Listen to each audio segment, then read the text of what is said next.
Hi everybody. We're starting a little early because it's starting to get dark out and I have everything set up in my front yard. So I just wanted to, I switched it up a little bit. Sorry Catherine, we're not going to focus on nutrition tonight.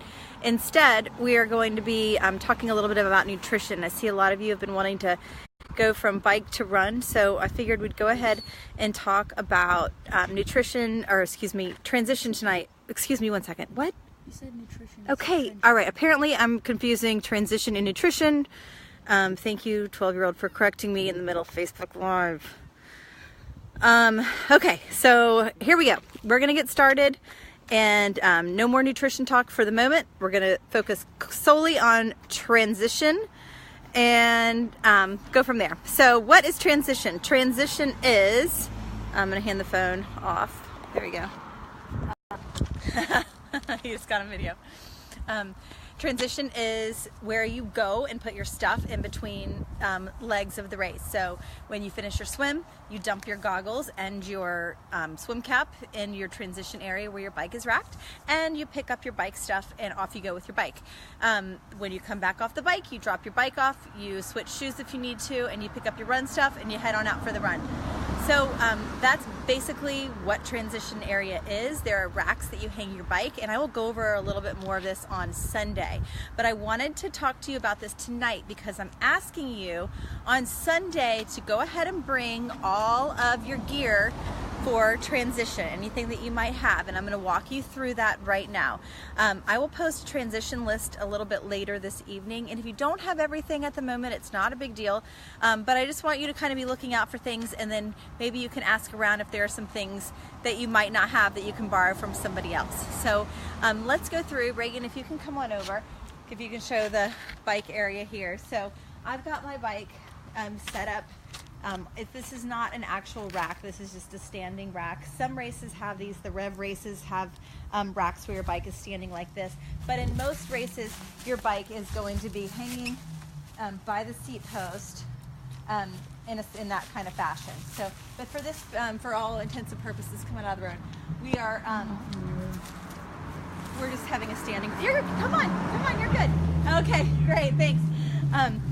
So here is my bike and set up with all my transition stuff. So as you can see, I've got a towel laying down. The towel is for two purposes.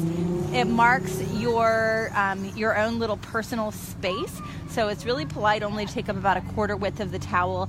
Some people will spread the towel completely out. I just don't like to be that greedy, and really there's not a lot of room for it. So I usually fold my towel into fourths, and you arrange everything that you're going to need in order of the event, or in order of the way you're going to use it. So for instance, I'm going to be coming in with my swim goggles and my cap, and I'll be trucking it in onto transition, and you just simply drop your stuff on your blanket or in your little towel, and you can I'm going to have to put on my bike shoes first. So my bike shoes are out and open. If you don't wear bike shoes, if you aren't clipping in, you'll have your run shoes first to the closest to the mat, to where they're easy to get to. I'll get back to run shoes in a minute, but if you have bike shoes, you want to have them as wide open as possible. That way it's as easy as pie just to slip them on your feet. Notice, there's not a chair in transition. There will be people that have stools and things. Don't do that. Let's go ahead and be pro about it and learn to be able to put on a shoe 1 foot at a time while standing. It's not that hard. Might take a little bit of practice, but for the most part, it's pretty easy. So, got your bike shoes ready to roll. Notice where my helmet is. I have aero bars, so it's easy for me to prop my helmet on my bike so that it is simple and easy to grab and put on, and quickly to buckle. If it is the other way, I'm going to have to waste time flipping it around, figuring out which way it goes on my head. So it's best to make sure that everything is exactly as it should be, so that it's one swift move rather than having to fool with it. Your transition time, the time that you spend in transition, counts as part of your overall race time. So this is not the time to do your hair or have a picnic or, you know, chill out and talk to your neighbor. So this is still part of the race, so we need to hustle and make it as efficient as possible. Oh, Lori Cordell, so unless you have to pee, in that case, have a seat. Lori Cordell? Yeah. Okay. Lori Cordell, I peed in transition the past 2 races, just standing there. That's what the bottle of water's for. I'll get there later. Don't sit down in transition. I think it was a joke. She is. She's totally joking. But it's fine. She has emojis. Okay. All right. I know. I'm just giving her a hard time. Okay. So, we've got our bike stuff. I wear sunglasses on the bike, so typically I would have my sunglasses perched as so. That way I can shoop and then put on my helmet as quickly as possible, but I was wearing them on my head for a minute. So, when we get back from the bike, we come in. Oh, actually, here. We'll get to this bottle of water. This bottle of water is here for 2 reasons. If you feel the need to rinse your feet off because you ran through a dirty parking lot before you put your bike shoes or your run shoes on, keep a bottle of water there and you can quickly splash them off. You can do that. I don't do that. Going back to the pee, I do use this for pee purposes if I need to pee in transition, and I will pour it on me. I don't need to do that right this second, but I'll pour it on me while I'm peeing out, and then it rinses everything off. I know. Welcome to triathlon. It's a dirty sport. So there's the purpose for water bottles, or hey, you can drink it too if you need a sip of water. So I always like to keep a bottle of water in transition just in case. You never know what you're going to need it for. Moving back to the run, come on back over, Reagan. You'll notice I have my visor here, so I can just grab, slip on my visor, slip on my visor.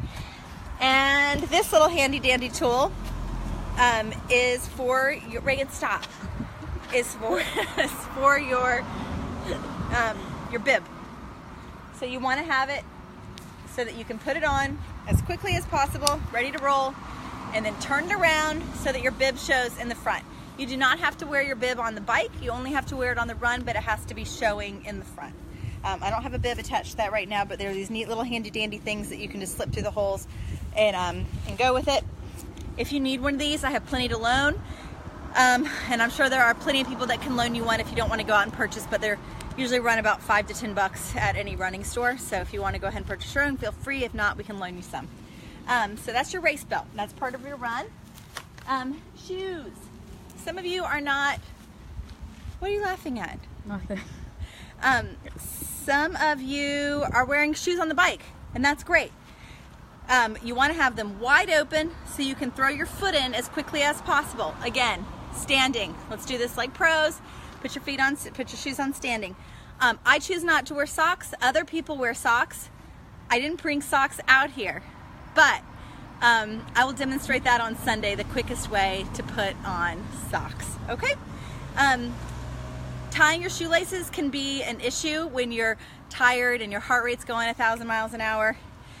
If you do not want to have to deal with tying your shoes, you can buy these little guys. There's so many different brands of them, but basically they're elastics that go in your shoe holes so that way you can just put your shoe right on without having to tie anything. It's just a lot quicker. You know, if you want a pair of these, I actually have a couple extras. So I'll bring them on Sunday, and first come, first serve if you want a pair of Yanks. I don't have any fancy colors, but I think I've got a pair of orange and maybe a pair of pink-ish. They're like weird color, coral or something. Anyways, doesn't matter.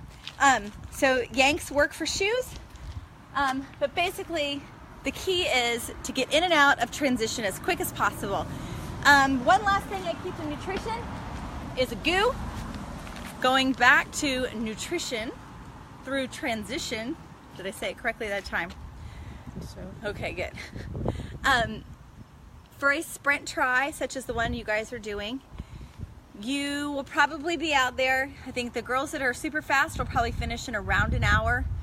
Some of you might be out there an hour and a half. Some of you might be out there an hour and 45 minutes. In which case, you are going to need fuel along the way. Typically for people that are first starting out, if you're going to be doing an exercise for more than an hour and a half, you need to be taking in some kind of fuel or some kind of calories within the first 45 minutes. If you're going out for an hour, not a big deal. You don't necessarily need to pop a goo at 30 minutes in just because you're halfway through the workout.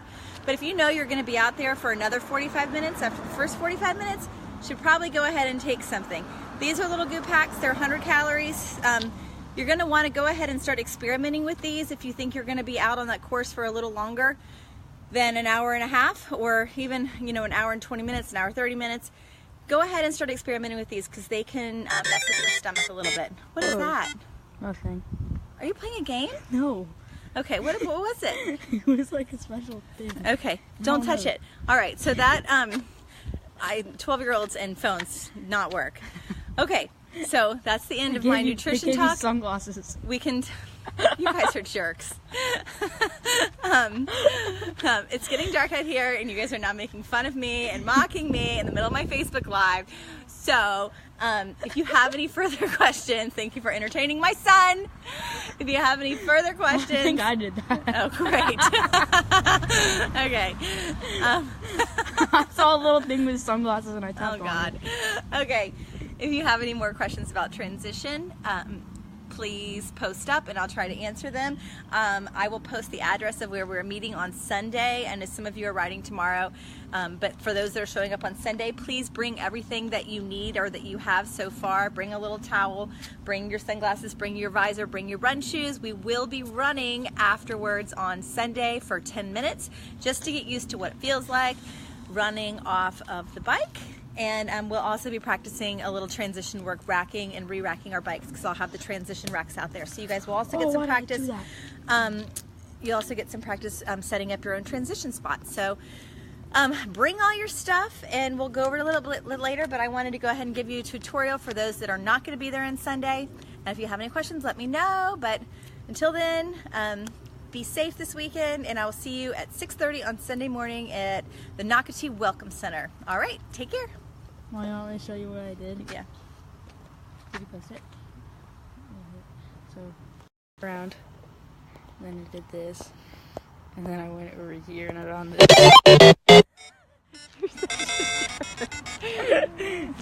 You're such a jerk.